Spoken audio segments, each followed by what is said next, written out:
nós vamos entrevistar para o CB Poder Especial o interventor federal Ricardo Capelli, que foi nomeado pelo governo federal, pelo presidente Lula, para resolver esta crise que o Distrito Federal se viu em meio aos atos golpistas de violência que ocorreram no dia 8 de janeiro na esplanada dos ministérios. Ricardo Capelli é o interventor federal e nós vamos conversar com ele para saber como está a situação no momento. E, Capelli, quando o ministro Flávio Dino, quando o senhor foi nomeado para ser esse interventor, o que o ministro Flávio Dino lhe disse? Qual é a sua missão? Qual era a sua missão? Como foi essa situação do senhor receber essa nomeação de maneira tão inesperada, num momento tão tenso? Primeiro, um prazer falar com o Correio, com o Correio Brasiliense, essa referência do jornalismo nacional e aqui do Distrito Federal também.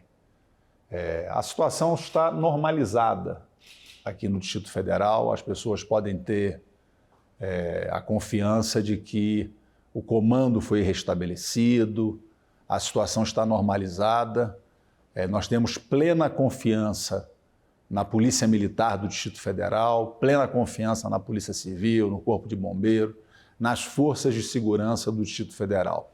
Aquele momento foi um momento de muita tensão.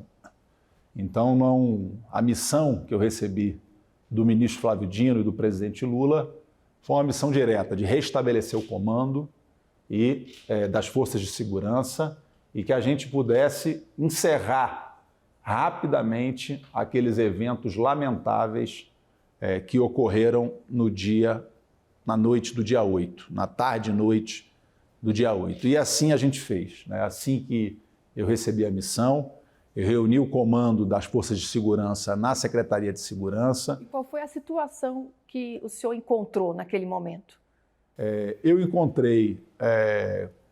Primeiro, eu reuni o comando. A gente levantou o número de homens disponíveis naquele momento em campo, o número de homens que a gente conseguiria mobilizar e determinei que todos os comandantes fossem comigo diretamente para a esplanada para a gente comandar a tropa diretamente no campo. E foi isso que a gente fez. A gente encontrou o comando da tropa bastante aflito, eu diria até um pouco atordoado em função daqueles eventos inimagináveis, né? A gente encontrou, naquele momento, a Polícia Militar fazia uma linha defensiva na altura do Ministério da Justiça e a gente foi andando com a linha em direção à rodoviária, que o nosso objetivo era esvaziar a esplanada e prender o máximo de golpistas possíveis, de pessoas que atentaram contra o Estado Democrático de Direito. Assim foi feito, a gente subiu com a tropa até o setor militar urbano. Na porta do setor militar urbano, houve uma ponderação do Exército, através do general Dutra, comandante militar do Planalto. Ele ponderou que seria mais adequado o desmonte do acampamento no dia seguinte, porque à noite poderia gerar algum nível de enfrentamento, e a gente queria fazer tudo com a mais absoluta paz, com a mais absoluta tranquilidade, com o mínimo de eventos de confronto possível, enfim. E assim foi feito, né? Então a gente foi até lá e aí em absoluta sintonia. Então já no seu comando, digamos assim, que foi concluída aquela operação e realmente começou a serem realizadas as prisões, começaram realmente a retirar os terroristas travestidos de manifestantes, digamos assim, daquela situação dos prédios públicos. Isso, a gente avançou do Ministério. Quando eu entrei, a linha já estava montada na altura do Ministério da Justiça e a gente foi andando, né? A tropa estava com uma postura defensiva, esse foi um desafio, a gente fazer com que a gente conseguisse andar para esvaziar ao máximo e prender também aqueles que atentavam contra o Estado Democrático de Direito. Isso é interessante. Então, uma mudança de postura, de estratégia operacional das tropas, no caso militar, da polícia do DF, de que elas estavam na defensiva e passaram a realmente avançar e ter uma ação, digamos assim, mais enérgica, é isso? Eles estavam numa linha defensiva, protegendo o Congresso Nacional, o Planalto e o Supremo Tribunal Federal. Só que os manifestantes continuavam muito agitados e promovendo depredação ainda na esplanada dos ministérios. Então a gente pediu que eles avançassem rapidamente, claro que com reforço na retaguarda, mas avançassem rapidamente para que a gente pudesse esvaziar a esplanada e prender o máximo de pessoas possíveis que estavam atentando contra o Estado Democrático de Direito. Você está relatando a questão da comunicação com o comando do Exército, e nesse momento o comando do Exército também se junta, mandando soldados do Exército para essa operação? Não. O Exército, na verdade, a comunicação com o Exército se dá na entrada do setor militar urbano, diretamente com o general Dutra, o comandante militar do Planalto, que ele faz uma ponderação de que seria mais adequado a gente entrar no setor militar urbano para desmontar o acampamento no dia seguinte, pela manhã, com a coisa já mais com luz, né? Não seria à noite, no escuro, e que isso seria uma forma mais eficiente de fazer, sem gerar confronto, sem gerar maiores sequelas. Há uma análise de que isso acabou permitindo que muitos dessas pessoas que estavam lá conseguissem fugir e evitando uma prisão. Isso realmente, o senhor acha que isso aconteceu? O nosso objetivo central foi cumprido.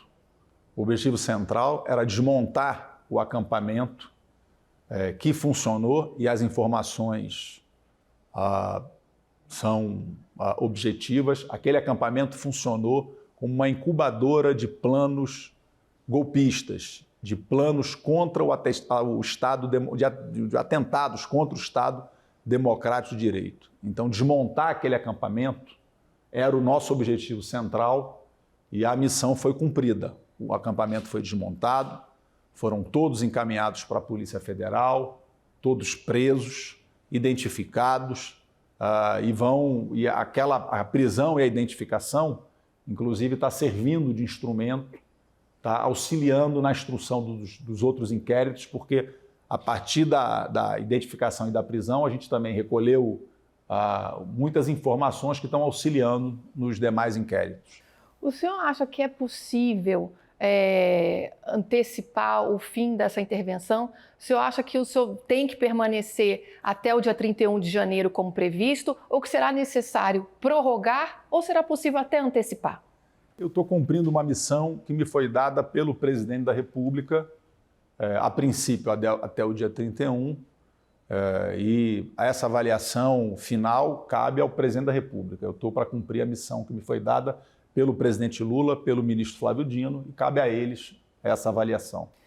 Qual é a situação, então, que hoje, nesse comparativo de trabalho, desde que você assumiu o senhor assumiu no dia 8 de dezembro, até agora, nessa linha do tempo, como é que o senhor pode resumir a situação que estava e que hoje se encontra? Olha, nós tivemos uma fase crítica, que foi na noite, tarde e noite do dia 8, e eu diria que ela foi até a quarta-feira, dia 11, porque a gente teve o evento no dia 8, o desmonte do acampamento no dia 9, a montagem de toda a operação de identificação e prisão na Academia Nacional de Polícia da Polícia Federal nos dias 9 e 10, e houve um anúncio de uma nova manifestação logo no dia 11, que nos obrigou a fazer uma grande operação, uma operação exemplar da Polícia Militar, do Corpo de Bombeiros, do Detran, da Polícia Civil. Então, ali até quarta-feira, dia 11, a gente viveu eu diria que um momento mais crítico, um momento de maior tensão. A partir da quinta-feira, dia 12, e de lá para cá, a gente vem trabalhando na estabilização das forças de segurança, a Polícia Militar do DF muito machucada, a Polícia Militar não está feliz com o que aconteceu, é uma instituição bicentenária, valorosa, com homens e mulheres valorosas. Eu tenho reafirmado o tempo inteiro, eu tenho plena confiança na Polícia Militar do Distrito Federal. Temos 44 policiais militares feridos em combate. Então, o nosso trabalho, desde então, foi estabilizar a nossa relação, enfim, com o comando das forças, e isso a gente tem feito com muito êxito. E, a partir de agora, a gente começa a aprofundar as investigações para entender melhor o que aconteceu, por que aconteceu e quem são os responsáveis por tudo aquilo que aconteceu no dia 8. O senhor acha que está claro que houve realmente um erro do governador Ibanez Rocha, um erro, uma negligência, enfim, um crime? Qual a palavra que o senhor imputaria a essa situação ao ter mudado o comando da Secretaria de Segurança Pública na virada e depois da posse? Quer dizer, a posse presidencial ocorreu de maneira tranquila, pacífica, num clima democrático, e naquele dia era um secretário, que era o delegado da Polícia Federal, Júlio Danilo Souza. Dia 2 de janeiro entra o secretário Anderson Torres, a essa substituição. Dias depois acontece essa situação na Esplanada, essa tentativa de golpe.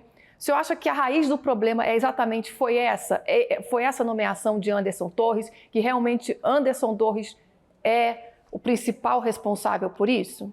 Não me parece coincidência que Anderson Torres, ex-ministro da Justiça de Jair Bolsonaro, tenha assumido a secretaria no dia 2, tenha trocado o núcleo da Secretaria de Segurança Pública, tenha viajado e esse evento inaceitável tenha acontecido no dia 8. Não me parece coincidência. O Supremo Tribunal Federal assim entendeu também, e por isso decretou a prisão do ex-secretário, e as investigações estão em curso e vão comprovar.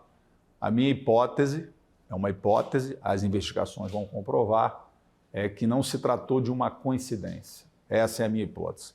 E é bom registrar que o senhor Anderson Torres só estava de férias a partir do dia 9, a partir da segunda-feira. Então, no dia 8, a responsabilidade pela Secretaria de Segurança Pública do Distrito Federal era ainda formalmente do senhor Anderson Torres. O senhor acha que há clima, pelo que o senhor agora está dentro do governo do Distrito Federal, diariamente está em contato com a vice-governadora em exercício, Celina Leão, está vivendo esse ambiente do governo do Distrito Federal. O senhor acha que tem clima, inclusive esse contato mais próximo com as corporações, o senhor acha que tem clima para que o governador Ibanez Rocha realmente volte nesse prazo de 90 dias de afastamento? Olha, não me cabe essa avaliação. O que eu posso afirmar é que desde o momento que eu assumi, eu tenho contado com a colaboração de todos os membros do governo do Distrito Federal. No acampamento que foi montado na Academia Nacional de Polícia, a gente precisou de apoio, o governo do Distrito Federal forneceu alimentação, forneceu todo o apoio logístico que foi solicitado, através do secretário Gustavo, o secretário Walter Casimiro nos apoiou. Do transporte, né? Isso, nos apoiou com a questão dos ônibus, para que nós pudéssemos fazer os transportes. O secretário Teles, de Administração Penitenciária, nos prestou todo o apoio na questão das unidades prisionais, para onde os presos foram encaminhados. Então, a governadora em exercício, Celina Leão, tem tido uma postura absolutamente colaborativa. Então, o que eu posso dizer é que o governo do Distrito Federal tem nos apoiado desde o primeiro momento. Nós estamos aqui para cumprir uma missão específica que me foi dada pelo presidente da República e pelo ministro Flávio Dino, e nesse sentido o governo do Distrito Federal tem colaborado. O senhor avalia que quem deve ser, ou pelo menos que perfil o seu sucessor, digamos assim, que assumirá aqui a Secretaria de Segurança Pública após a intervenção, deverá ter? O senhor acha que vai haver uma tratativa, um entendimento entre a vice-governadora em exercício? Já sinalizou que vai realmente pedir ao ministro Flávio Dino, ao governo federal, uma indicação? Que perfil que o senhor acha para manter o seu trabalho, digamos assim, que o senhor pretende deixar, de maneira coloquial, a casa arrumada nessa área? E quem deve ser essa pessoa que vai assumir a segurança pública do Distrito Federal como capital federal, com essa missão de resguardar os três poderes? Olha, a responsabilidade por essa escolha são dos representantes legitimamente eleitos pelo povo do Distrito Federal. A eles cabe essa escolha. Claro que o Distrito Federal, em função de estar aqui todo o aparato do governo federal, tem sempre uma interlocução muito próxima com o governo federal, o Ministério da Justiça.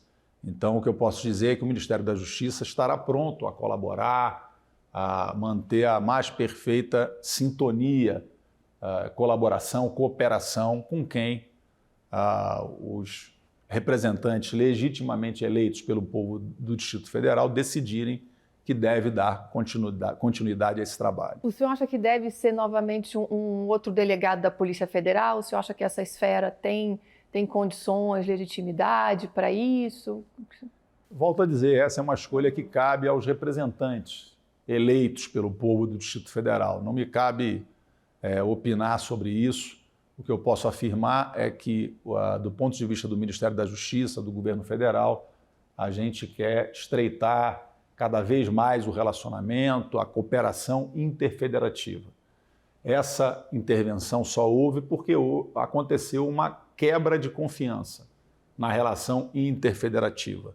Nós recebemos, até o dia, as informações de que tudo estava garantido.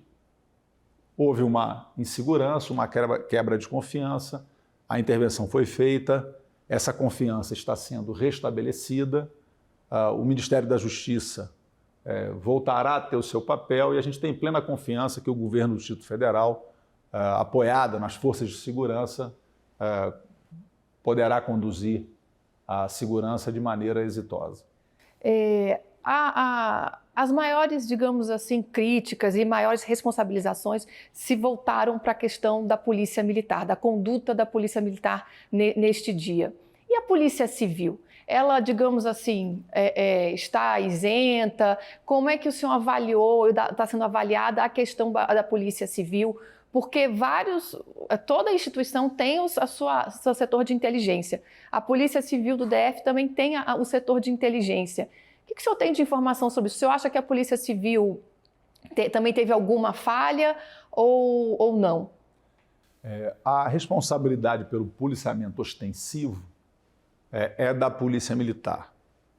A Polícia Civil também instaurou um inquérito, a sua corregedoria, para apurar eventuais falhas, eventuais comportamentos inadequados dos policiais civis. Assim como a Polícia Militar já abriu 4 inquéritos e no dia de hoje está abrindo o 5º inquérito para apurar eventuais condutas inadequadas de homens da sua força nos eventos acontecidos no dia 8. Mas volto a dizer, eu tenho plena confiança na Polícia Militar e na Polícia Civil do Distrito Federal.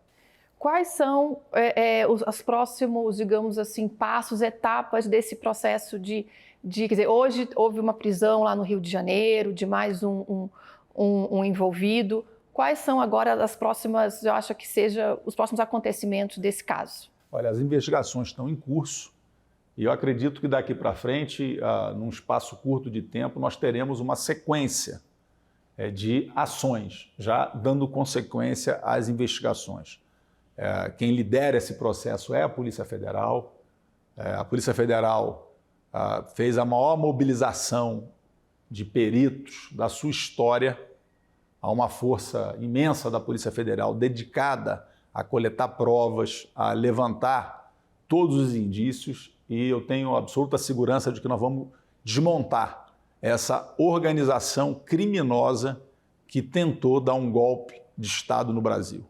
É uma organização criminosa que vai desde o financiamento, começa com o financiamento e vai até, as investigações vão apurar, estão apurando, a presença de homens profissionais no campo de batalha. Esse foi um relato gravíssimo que eu recebi de homens da Polícia Militar e que a gente está apurando. Então é uma verdadeira organização criminosa que começa com financiamento e vai até a ponta, a ação na ponta. Eu tenho absoluta convicção de que a Polícia Federal, liderada pelo Dr. Andrei, vai desbaratar essa organização criminosa e, do ponto de vista do governo do Distrito Federal, a Polícia Civil também tem apoiado a Polícia Federal no levantamento de informações, na investigação, sendo uma força, nesse momento, complementar ao trabalho que está sendo feito pela Polícia Federal. Qual o fato mais estarrecedor, que mais lhe impressionou, lhe chocou quando o senhor assumiu essa função e foi descobrindo aqui, conforme ia tendo acesso às informações, conversando com qual foi o que mais lhe... Olha, o que mais chocou a mim e a população do país foi a gente ver a sede dos três poderes, patrimônio da democracia, patrimônio cultural, patrimônio histórico do Brasil, violentado, agredido, atacado de forma odiosa. Aquilo que aconteceu foi inaceitável. E o que mais me surpreendeu aqui na secretaria foi que eu ouvi os relatos das pessoas que trabalharam no planejamento do dia 1º. E os relatos são de que o corpo central da Secretaria de Segurança Pública virou noite aqui dentro da Secretaria de Segurança Pública, fazendo um planejamento minucioso da operação que garantiu com muito sucesso, de maneira exemplar, a posse do presidente Lula.